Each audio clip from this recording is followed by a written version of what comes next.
পদ্ম সম্মানে বাংলার জয় জয়কার। পদ্ম সম্মান পাচ্ছেন অভিনেতা মিঠুন চক্রবর্তী, পাশাপাশি পদ্ম সম্মানে ভূষিত হচ্ছেন আপনাদের জানিয়ে রাখবো সঙ্গীত শিল্পী ঊষা উত্তুপ। এছাড়াও পদ্মভূষণ পাচ্ছেন সত্যব্রত মুখোপাধ্যায়, পদ্মভূষণ পাচ্ছেন ঊষা উত্তুপ, পদ্মভূষণ পাচ্ছেন সত্যব্রত মুখোপাধ্যায়। এছাড়াও পদ্মশ্রী পাচ্ছেন প্রতিমা শিল্পী সনাতন রুদ্রপাল। আপনাদের জানিয়ে রাখবো যে আজ আপনাদের যে ৭৫তম প্রজাতন্ত্র দিবস এবং তার মধ্যেই আজ রাষ্ট্রপতি ১১ জন বাংলার থেকে ১১ জন তাদের হাতে কিন্তু পদ্ম সম্মান তুলে দেবেন। তার মধ্যে যেমন রয়েছেন অভিনেতা মিঠুন চক্রবর্তী এবং রয়েছেন সঙ্গীত শিল্পী ঊষা উত্তুপ, এছাড়াও রয়েছেন রাজনীতিক সত্যব্রত মুখোপাধ্যায়।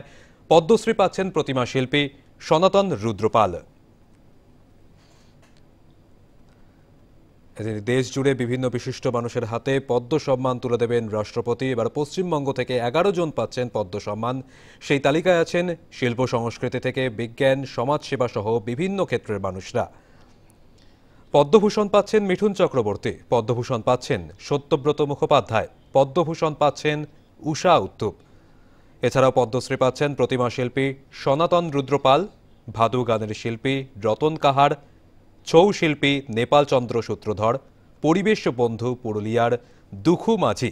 বিজ্ঞান ও প্রযুক্তি বিভাগে পদ্মশ্রী পাচ্ছেন একলব্য শর্মা, পদ্মশ্রী পাচ্ছেন গীতা রায় বর্মন। তালিকায় তাকদিরা বেগম এবং নারায়ণ চক্রবর্তী।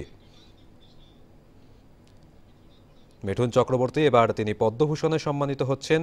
বাংলা ও হিন্দি ছবিতে তার অসাধারণ অভিনয়ের জন্য সম্মানিত হবেন। ৭৩ বছর বয়সের এই অভিনেতা অভিনয় জগতে বিশেষ অবদানের জন্যই এই পুরস্কার পাচ্ছেন তিনি। এছাড়াও আপনাদের জানিয়ে রাখবো ঊষা উত্তুপ, তাকেও পদ্মভূষণ দেওয়া হচ্ছে। পাশাপাশি সত্যব্রত মুখোপাধ্যায় রাজনীতিকদের মধ্যে সম্মানিত হবেন। প্রয়াত রাজনীতিবিদ, পাবলিক অ্যাফেয়ার বিভাগের মরণোত্তর পদ্মভূষণ পাচ্ছেন সত্যব্রত মুখোপাধ্যায়। এছাড়া পদ্মশ্রী পাচ্ছেন প্রতিমা শিল্পী সনাতন রুদ্রপাল, ভাদু গানের শিল্পী রতন কাহার, ছৌ শিল্পী নেপাল চন্দ্র সূত্রধর, পরিবেশ বন্ধু পুরুলিয়ার দুখু মাঝি। বিজ্ঞান ও প্রযুক্তি বিভাগে পদ্মশ্রী একলব্য শর্মার। পদ্মশ্রী পাচ্ছেন গীতা রায় বর্মন। তালিকায় তাকদিরা বেগম এবং নারায়ণ চক্রবর্তী।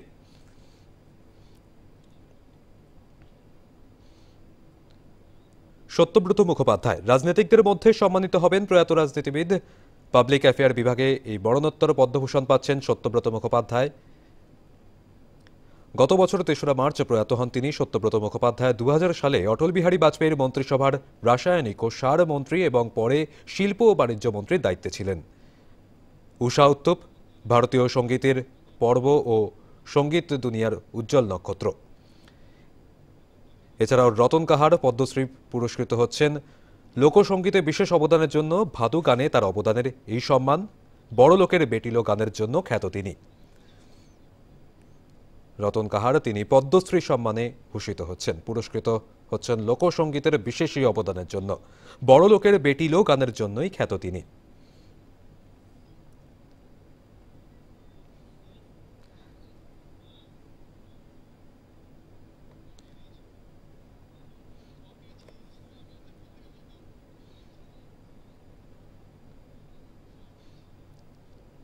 এছাড়াও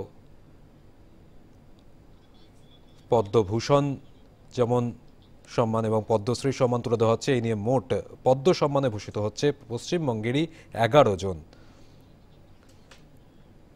আপনাদের শোনাবো রতন কাহার, তাকে এই সম্মান দেওয়ার কথা জানার পর তিনি তার কি প্রতিক্রিয়া। আমার খুব ভালো লাগছে, খুবই আনন্দ লাগছে। আমার এত ভালো লাগছে আর কি বলবো আপনাকে। আমার জীবনটা ধন্য হলো। আজকে এতদিন অবহেলিত পড়েছিলাম, মানে কেউ আমার কথা ভাবে নাই, কেউ চিন্তাও করে না কেউ। জগন্নাথ বাবু আজ কদিন আগে আমার বাড়িতে এসেছিলেন। জগন্নাথ বাবু এসেছিলেন, আমাকে সম্বোধনা করলো, আমাকে খুবই ভালো ভালো কথা বললো এবং বললো যে আমার পরিস্থিতি জানলো, ঘরে অবস্থা দেখলো যে কীরকম রকম বাস করছে। বলেছিলাম তো উনি বললেন আমাকে যে রতনবাবু, আমি এই 7 দিনের ভিতরে আপনি একটা খবর পাবেন, আপনাকে কিছু খবর দেবো, ভালো খবর আসবে। এই কথা বলে উনি চলে গেলেন, বুঝলেন তো। তা আমাকে বললে যে কাউকে বলবেন না, কারোর কাছে কোনো গল্প করবেন না, থাকবেন। তো না, আমি কাল পরশুতে আমি আমার এই পদ্মশ্রী পুরস্কার পাবো বলে শুনে আমার খুবই আনন্দ। এই সময়ে যাবার সময়ে মানে আর কদিন থাকবো বলুন আপনি। আমাকে কিন্তু খুব ভালো লাগছে যে এতদিনে আমি আমার সার্থকতা হলো। এই ভারত সরকার আমার কথা চিন্তা করলো, ভাবলো, আমাকে আজকে মোদী সরকার আমাকে একটা পুরস্কৃত করছে।